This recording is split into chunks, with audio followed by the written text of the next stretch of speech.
the work Welsh Water have carried out over the last few weeks is definitely going to be positive. We all know from the latest news coverage of the terrible flooding problems throughout Britain, so hopefully this will ease any problem here in Llanelli, so yes, very positive. I believe it being necessary to avoid any future flooding, and it wouldn't be done if it wasn't necessary. Disruption is being kept to a minimum. They've done it very professionally.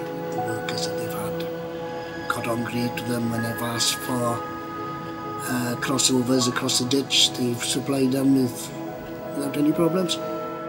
Due to the sensitive nature of our business, before work started, people came to tell us exactly what was going to happen, and then during the work they were constantly in and out, keeping us updated. And if ever we need work to stop just for a short period, not a problem at all. The actual work went good as gold. Well, if it prevents flooding, then it's got to be beneficial to the local area.